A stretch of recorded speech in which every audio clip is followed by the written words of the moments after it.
Outra estratégia muito utilizada no processo de otimização de modelos está associada à fatorização. Também é uma técnica de pré-otimização durante a construção da arquitetura. A ideia é você decompor os tensores, decompor as operações de convolução em diferentes operações para tentar reduzir a quantidade de cálculos necessários para fazer essas operações. Então você teria o mesmo resultado do ponto de vista de manipulação de informação, mas menor quantidade de operações durante esse tipo de estratégia. Então existem várias formas de fazer isso.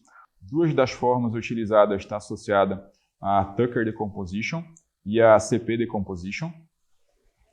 Então, nessa primeira estratégia, então veja aqui uma convolução tradicional, ela está associada a você fazer a convolução em relação às dimensões, que são largura e altura, e a quantidade de filtros, que seria o volume, e a partir dessa relação você chega a um mapa de características gerado. Então, para cada uma dessas operações de convolução que você considera largura, altura e profundidade, você gera um mapa de representação, ou um ponto do mapa de representação, e a partir disso você tem todas as operações baseado no deslizamento do filtro de convolução sobre a imagem para gerar um mapa de convolução completo.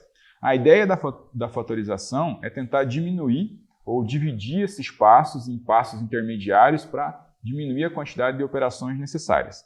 Então, na primeira estratégia, você tem uma divisão da quantidade de operações em dois passos. Então, no primeiro passo aqui, em vez de vocês realizarem a operação em largura, altura e profundidade, você primeiro realiza a operação associada à profundidade, somente em uma das dimensões.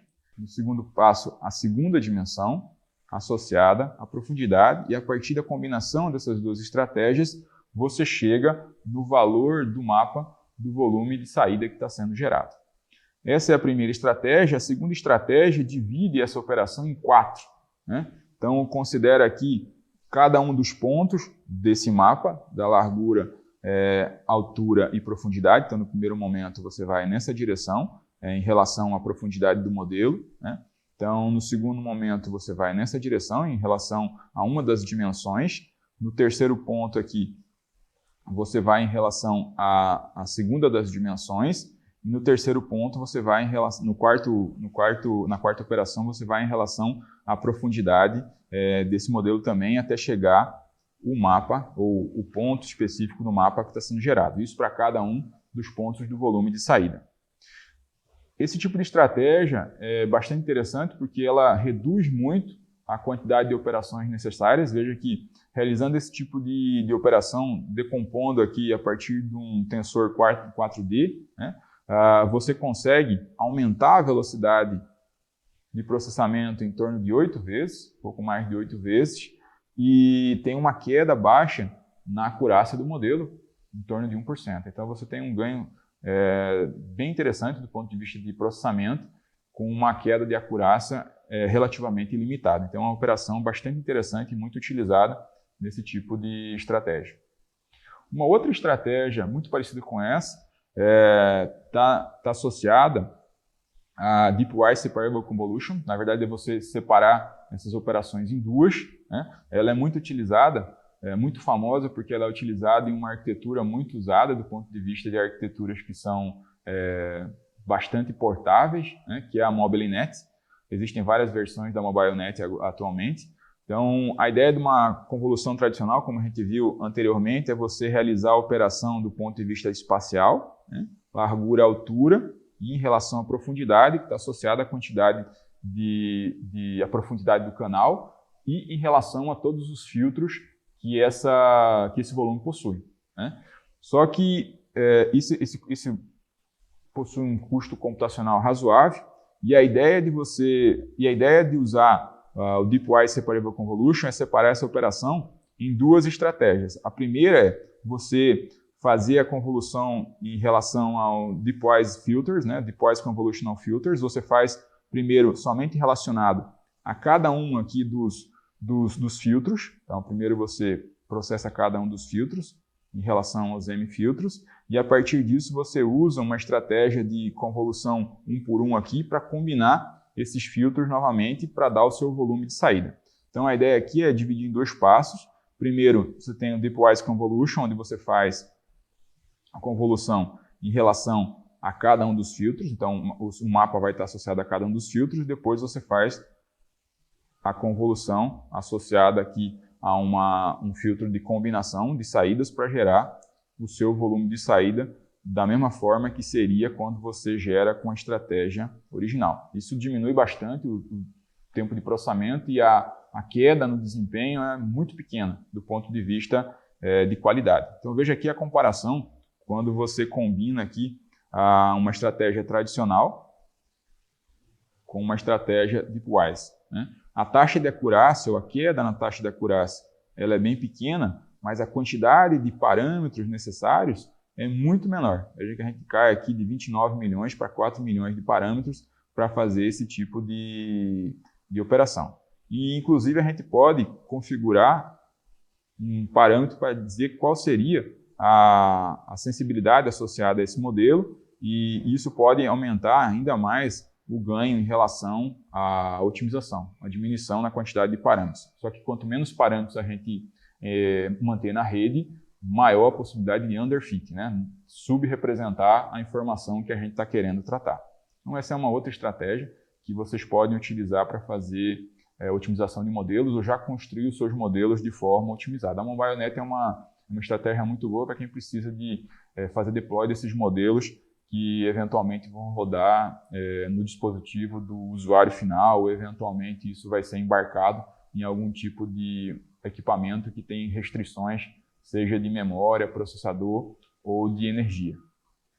A ShuffleNet tenta melhorar um pouquinho das estratégias utilizadas nos conceitos anteriores, de tentar realizar várias operações em relação à operação de convolução, misturando os canais, né? Nas estratégias anteriores você não tem uma mistura de canais porque você faz as operações de forma independente.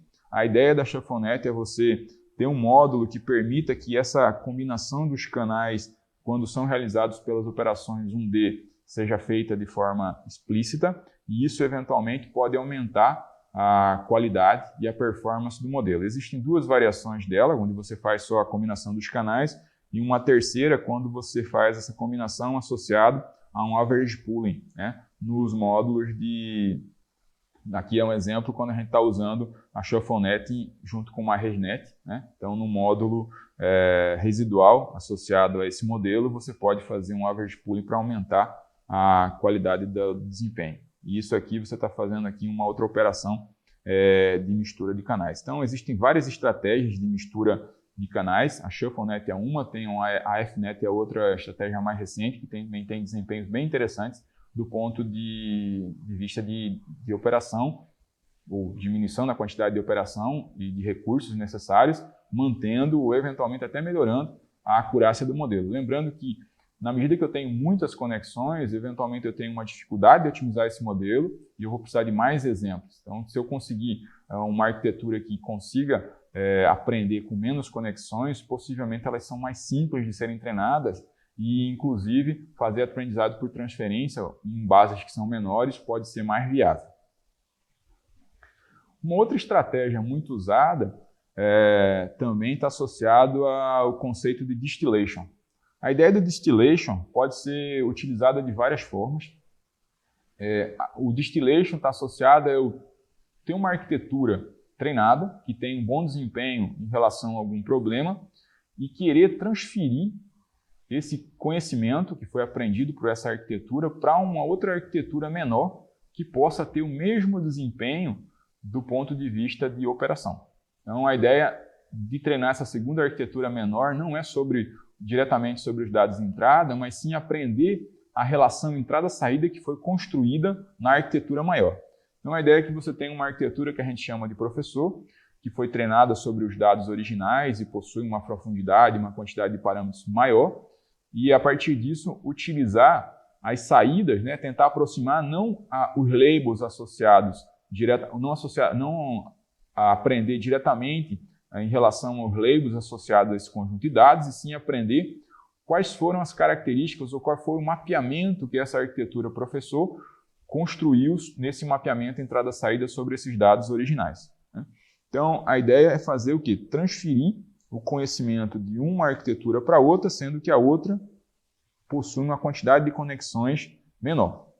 Então, normalmente o que a gente faz é usar como target a saída do modelo professor em relação às entradas que você tem, que são associadas ao problema tratado, que são as entradas tradicionais no treinamento.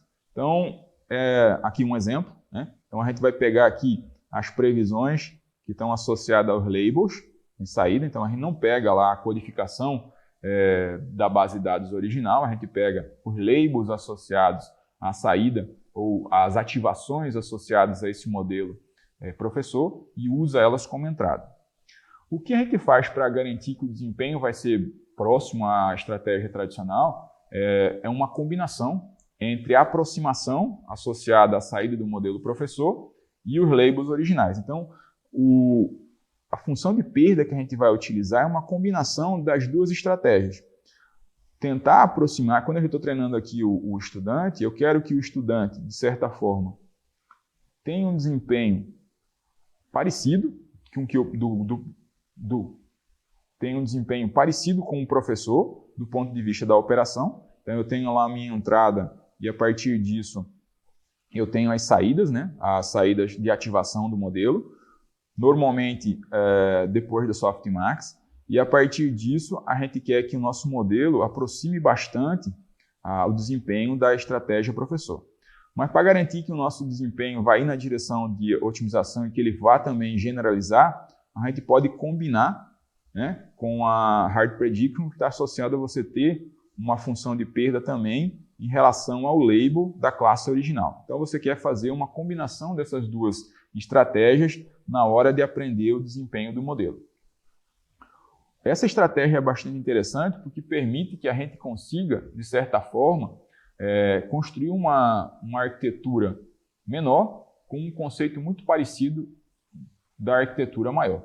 Essa estratégia também é muito utilizada em outro tipo de aplicação, quando a gente quer simular algum tipo de arquitetura, mesmo sem ter o conhecimento de como essa operação está sendo gerada ou, eventualmente, sobre todos os dados nos quais essa arquitetura foi treinada. Então, existem alguns autores que sugerem um tipo de treinamento parecido para umas estratégias que são conhecidas como copycats. Então, imagine que eu tenho um modelo que foi treinado sobre milhares de dados ou milhões de dados, que faz algum tipo de operação, e a gente não tem esses dados e não sabe como foi construído esse modelo. O que a gente pode fazer é considerar ele como uma caixa preta e utilizar a entrada e a saída desse modelo em relação a outros dados para treinar um segundo modelo que vai fazer o quê? Tentar aprender essa relação entrada-saída. É uma estratégia interessante porque vocês podem simular o comportamento aí de um modelo ou de algum processo pré-existente, mesmo sem ter todos os dados nos quais esse modelo, esse processo é treinado. Então, essa é uma outra estratégia, não está associada à otimização, mas é um tipo de treinamento bem parecido com o distillation, que é uma estratégia bem interessante.